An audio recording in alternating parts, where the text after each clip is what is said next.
Good day and welcome back to the third part of our discussion on limits at infinity. And as a starting point, I want to remind you with a property that we mentioned at the end of our previous video. When it comes to evaluating the limit, and this could be note as x goes to plus or minus infinity of a rational function. So we're thinking p of x is a polynomial divided by q of x, which is another polynomial. Then the value of that limit is completely determined by looking at the largest power of x in the top and comparing it to the largest power of x in the bottom. And it turns out when the power is larger in the bottom, the limit will go to 0. When the power is larger in the top, it goes to infinity. And when they are equal to each other, you simply divide the leading coefficients, and the value of the limit is a over b. This allows us to very quickly and efficiently evaluate the limit of a rational function. And you can simply write down this answer as long as you justify it by putting a small inequality or equality next to it depending upon the case. So let's look at an example. I would like you to pause the video and take, maybe 20 seconds and evaluate the first limit with a small justification. So hopefully at this point you've written down a value for this limit. And note, it's a rational function, a degree 2 polynomial over a degree 3 polynomial. The largest power of x, or the degree in the bottom, is larger than the top, 3 versus 2, so the value of this limit is 0. And note, the small justification that I would expect to see is simply because 3 is bigger than 2. That very simple note or justification indicates to me that you have thought through that the degree of the polynomial in the bottom is larger than the degree in the polynomial in the top. Now, maybe the more interesting limits that we evaluate are the ones that we cannot do as quickly and as efficiently as the first one. Things that are not necessarily rational functions. So if we look at the second bullet and we're asked to evaluate the limit as x approaches infinity, note this is not a rational function. The presence of the square root in the numerator indicates that the top function is not a polynomial. So let's note, it's important to do so, this is not rational. And that means we cannot apply the new property.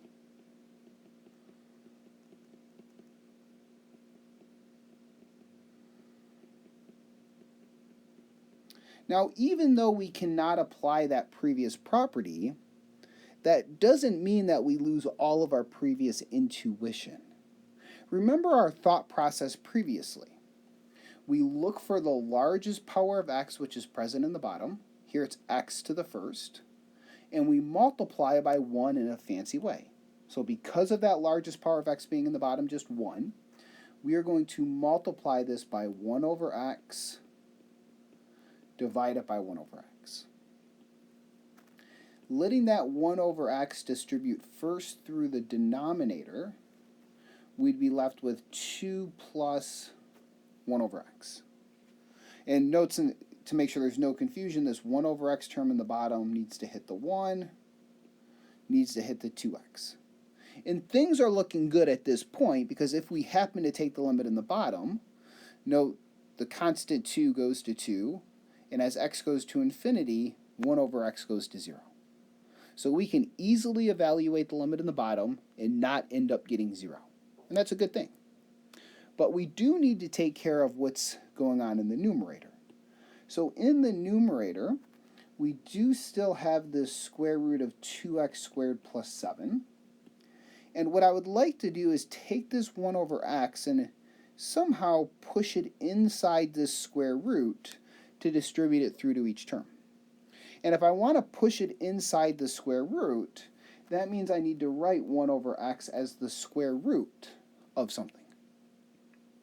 And what I want you to think about for a moment is if we have this quantity 1 over x, that will be the square root of what? And hopefully what you're saying is it will be the square root of 1 over x squared. And that is 100% true in this case, because as x is going to infinity, we're inputting for x large positive numbers. And this equality that we have is true as long as x is positive. And the reason I emphasize this is the square root of a quantity is always positive. So whatever it's equal to on the left, that needs to be positive as well. So for example, if we wanted to rewrite 1 over x as a square root, when x is not positive, so let's say negative, we have to be a bit more careful. The reason we have to be a bit more careful is when x is less than 0, 1 over x is going to be a negative quantity. And if we were to just repeat exactly what we have above and write the square root of 1 over x squared, you would have a negative quantity on the left, 1 over x, equaling a positive quantity on the right. So that cannot possibly be true. But we can make it true by adding a negative out front. And this is really something worth emphasizing. As long as x is positive, 1 over x is the square root of 1 over x squared. Exactly what we need. But in a moment when we look at a limit as we go to minus infinity, we are going to have negative values of x, and we absolutely need this negative sign to be accounted for. So a very subtle point, but a very important point to understand. So let's see if we can put this together now. Back to the problem at hand. We can now take this 1 over x that we've rewritten as a square root, and we can push those two square roots together.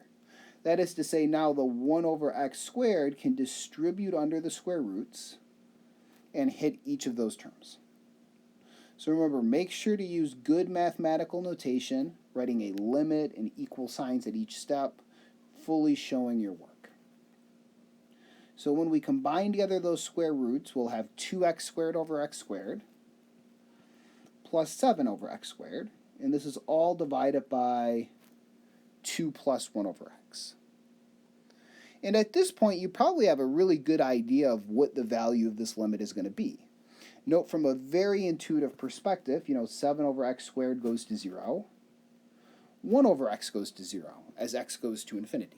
That's our new limit law for this section. So we should end up getting just square root 2 over 2. But no, we need to make sure that we are justifying our work.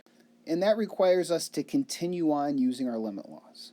So I'm going to note it's very tempting to just write down the solution, not use our limit laws. But let's go through and do that because we really need to. And if you do not do so, you certainly will be docked some points. So continuing with our limit laws, I don't need you to show each and every step. I'm okay saying we take the limit of the top over the bottom. And when we take the limit in the top, the limit gets pushed inside that square root. So it's okay at this point, you all are experts now with limits, to combine together a bunch of limit laws all at once. And once we've now combined all of these limit laws together, it really has become a quick and efficient limit. So limit of a constant is always at constant. 7 over x squared, 1 over x, both go to 0 as x goes to infinity. So the value of this limit is the square root of 2 over 2. And I'm going to note that you may have expected that right from the beginning, which is good intuition. If you look at the function that we started with, the biggest term on the top would be the square root of 2x squared, which is really an x to the first power, over the biggest term in the bottom being an x to the first power. So just from a very intuitive perspective, dividing those two coefficients, is an idea that that limit really does make sense as being root 2 over 2. But even though you have that intuition, that does not allow you to bypass or skip the associated work, but it does give you a way to double check your solution at the end and just ask yourself the question, does it make sense? We evaluated the limit as x approaches infinity. Let's shift over and evaluate now the limit as x approaches minus infinity. Once again, it's not a rational function. We cannot apply our previous properties. But what we can do is apply our previous intuition. Once again, the largest power of x in the bottom is 1. So we will multiply by 1 over x, divide it by 1 over x.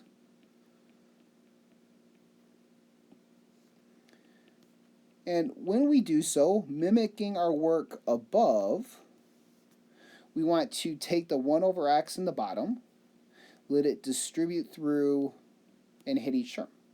So that would give us a 2 plus 1 over x. And in the top, our goal is to rewrite that 1 over x in terms of a square root. But what we have to be really careful of is because we are taking the limit as x goes to minus infinity, that means that we have to make this assumption that x is a negative quantity. And looking way back up to our observation, when x is a negative quantity, 1 over x is not solely the square root of 1 over x squared. And let me remind you why. When x is negative, 1 over x is negative, but the square root that we've written down here is positive. So the only way those two things can possibly be equal to each other is if we include an extra negative sign in there. And that subtle negative sign is a very common mistake to miss it. So definitely worth spending a moment to understand that. And let me just help you out a bit more even. If you're looking at that and you're still saying, gosh, I don't see why that's true. Pick a specific value. So note, if x is equal to minus 2, 1 over x is 1 over minus 2, which is minus 1/2, that left-hand side. On the right-hand side, minus the square root of 1 over minus 2 squared is minus the square root of 1/4 is minus 1/2. So if you had failed to include this minus sign, you would not have equality with those two things. So it is absolutely essential. The good news is once we've included that, the rest of the problem should almost flow identically with just this extra minus sign hanging around out front. So let's go ahead and take care of that. I'm going to pull the minus sign all the way out of the limit. Because remember, when you have a constant inside a limit like a negative, there's no reason we cannot pull that out and just get it out of the way. And then what remains in the top is a square root, and we can combine together underneath the square root. And when you multiply them out, you have 2 plus 7 over x squared. And now it's purely cutting and pasting the work that we have above. So take the limit of the top over the bottom, and in both cases, break it up or break it down as far as you possibly can. And once again, it is more than okay. It's even ideal at this point to combine those limit laws together as long as you do so correctly.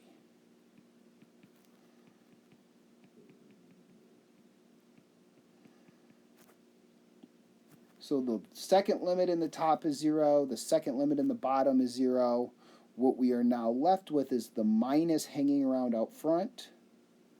In the top, we have the square root of 2 plus 0. In the bottom, we have 2 plus 0.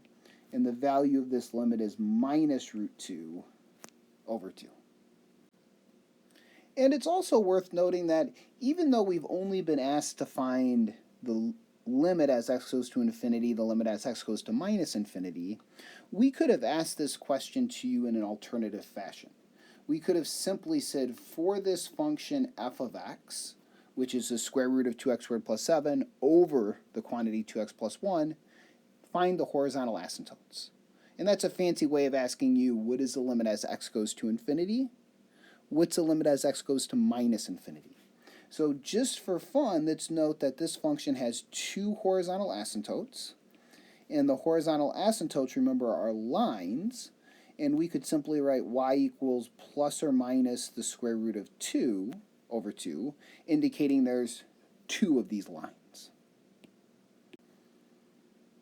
So that completes the examples for this current video. And the big thing I really want to emphasize in going back up to the starting point is even though we cannot apply this limit rule or law that we have for rational functions, this intuition about noticing the largest power of x on the bottom multiplying by 1 in a fancy way still holds. Furthermore, pay particular attention to rewriting something like 1 over x or 1 over x cubed or 1 over x to an odd power when x is positive versus negative. We will continue on with one more additional example in our next video. Stay tuned and take care.